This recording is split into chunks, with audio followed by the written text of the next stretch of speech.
Boa tarde.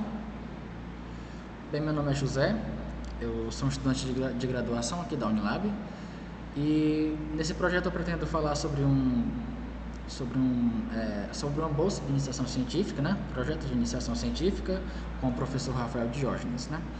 Então, o título dessa bolsa, desse projeto, era o problema isoperimétrico, né? Bem, mas no que consiste o problema isoperimétrico? O problema isoperimétrico é o seguinte, né? Imagine uma curva plana, né? Simples, ou seja, sem alta intersecção e fechada. Curva fechada, simples e plana, tá? Então, essa é a versão clássica do problema isoperimétrico, né? Então, imagina que dentro de todas essas curvas com comprimento fixo, né? Simples e fechada e plana, qual deve ser o formato da curva para que a área delimitada por ela seja máxima? Então, o problema isoperimétrico consiste nisso, né? Ou seja, o problema isoperimétrico consiste em maximizar a área em relação ao perímetro da curva, fechada e simples, tá? Então, esse é um problema muito antigo da geometria, né? E, bem, apesar de ser muito antigo, a solução assim concreta, de fato, só apareceu no século XVIII, né? No final do século XVIII. E, bem, a solução é intuitiva, né? É um círculo, mas intuitiva por quê? Bem, a demonstração é justamente um problema, né? O problema que nós abordamos aqui. E foi um problema que, de fato, não tinha uma solução direta durante muito tempo, né? Por exemplo, para demonstrar como esse problema ali é antigo, né? Essa figura aqui que eu apresento para vocês, a cidade de Braga, Portugal, né?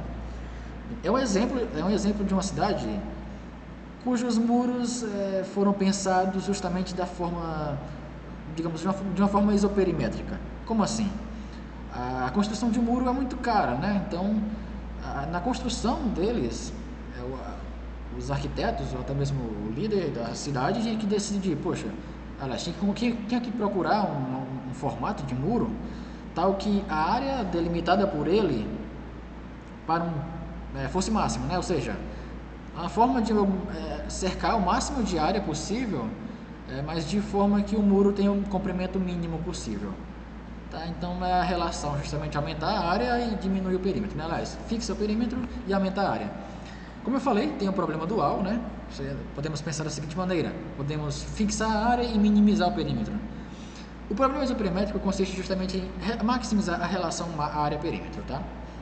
Então, a cidade de Braga, e é por isso justamente que os muros das cidades essas cidades antigas sempre são circulares, né? A intenção é justamente essa. Essa é um exemplo de uma cidade, mas, bem, cidade de Colônia, na Alemanha, Paris é assim, né? Cidades que são à beira de rio têm formato de semicircunferência, né? De semicírculo, justamente por isso, né? A intenção era sempre maximizar a área em relação ao perímetro. E, bem, vamos lá. A metodologia desse projeto foi a seguinte: usamos como base alguns artigos, né? E um TCC.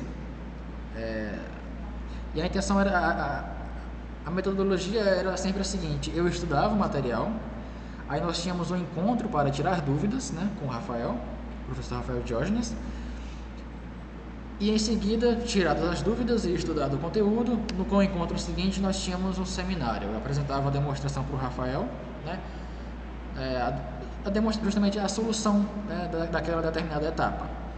Então, foi dessa maneira a primeira parte do projeto. A segunda parte do projeto nós estudamos superfícies, né? Ou seja, era estudo de superfícies, mas é claro, procurando resultados sobre o problema isoperimétrico no R3. Ou seja, numa superfície, né? Como é que você bem, você fixa o perímetro, né? O comprimento.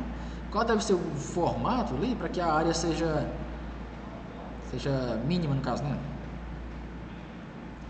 Então a intenção era sempre encontrar resultados relacionados a problemas perimétricos no R3.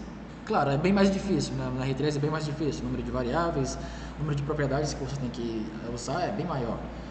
Então, enfim, foi essa metodologia, né? Ok, nós encontramos alguns resultados na primeira parte do projeto, né? Aliás, durante todo o projeto nós encontramos resultados muito legais. O primeiro resultado que nós encontramos foi o seguinte: dentre todos os triângulos, né, com um perímetro fixo, né, qual deve ser o formato? Aliás, qual deve ser, que triângulo, né, com perímetro, dentre todos os triângulos com perímetro fixo, qual é o triângulo que maximiza a área?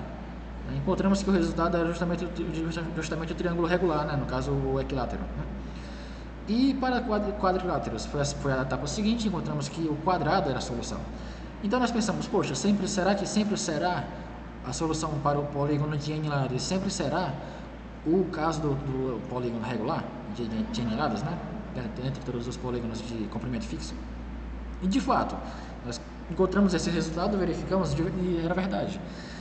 Mas encontramos alguns outros resultados, né, usando geometria diferencial, usando geometria euclidiana plana, inicialmente, que era a seguinte, né, você tem como relacionar a área de um polígono regular com a quantidade de lados, né? É até bem, digamos assim, elementar encontrar isso, tá? Mas encontramos essa relação. Veja, podemos pensar intuitivamente. Se nós temos um polígono regular de n lados, né, se nós fizermos a quantidade de lados, n, tender a infinito, né, você fixa o perímetro e faz essa quantidade de lados tender a infinito, né? Esse círculo, você pode imaginar, pode pensar, é bem intuitivo, ele vai começar a aparecer muito com o círculo, né? E se for tender a infinito, vamos encontrar um círculo. Ok, mas conseguimos algebrizar isso, né? Encontramos uma relação para a área e a quantidade de lados, mas o que garante que essa área vai se aproximar de um círculo, da área de um círculo, né? Poderia divergir, por exemplo, né? Mas não, de fato não diverge. Encontramos antes disso um resultado que ajudou, aí pronto, aí para encontrar o resultado final era mais fácil. O resultado era o seguinte, né? Bem, dentre todos os polígonos, né? De n lados, n menos 1 lados, enfim, de perímetro fixo, qual é o que tem a maior área? O resultado era justamente que quando nós aumentávamos a quantidade de lados, a área aumentava. Ou seja, o n-ágono, né, o polígono de n lados, com o perímetro L, tem uma área maior que o n-1 ágono com o mesmo perímetro L. Ou seja, a área do n-ágono era maior do que a área do n-1 ágono, fixados os perímetros, tá? Então podemos agora aplicar um limite, né, usando o cálculo diferencial de uma variável mesmo, para encontrar, né, a solução. E quando o n tendia a infinito, ou seja, a quantidade de lados tendia a infinito, nós encontramos um círculo, né, e a área era justamente πr ao quadrado. E esse r era a distância entre o centro do polígono, né, ao vértice. Só que pensando com o n tendendo a infinito, essa distância r vai se tornar o raio, né? O raio do círculo. Então encontramos um círculo no final das contas e a área era a área de um círculo, né? πr ao quadrado. Isso foi muito bacana. Ou seja, foi a primeira forma elementar de encontrar a solução do problema isoperimétrico, né? Que é um círculo. Então foi usando geometria diferencial, usando geometria plana, euclidiana básica e cálculo de uma variável, né? Nem precisa de uma noção muito grande de cálculo de uma variável, foi só o limite. Então, ou seja, é muito bacana. Essa solução foi muito elementar e eu gostei bastante. Enfim, a solução era um círculo, né? Era a circunferência. Mas depois nós passamos para outras demonstrações, né? Nós encontramos algumas demonstrações e nós encontramos demonstrações usando geometria diferencial de curvas, né? Planas, abordando diretamente o problema, no caso, né? E nós finalizamos o projeto estudando geometria diferencial de superfícies, tá?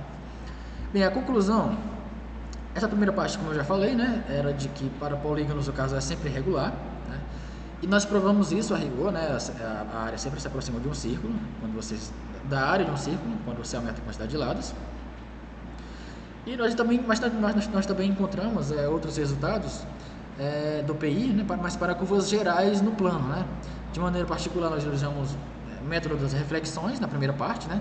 Encontramos que a solução sempre tinha que ser uma curva convexa, né?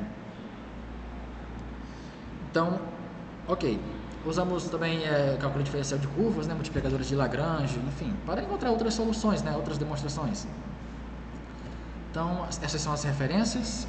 Esse último aqui é um livro bastante conhecido, da professora Kate, né, e esses outros são artigos, né.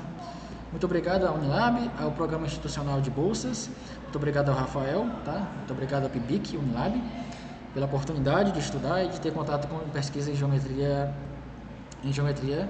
E muito obrigado pela concessão da bolsa durante a duração desse projeto.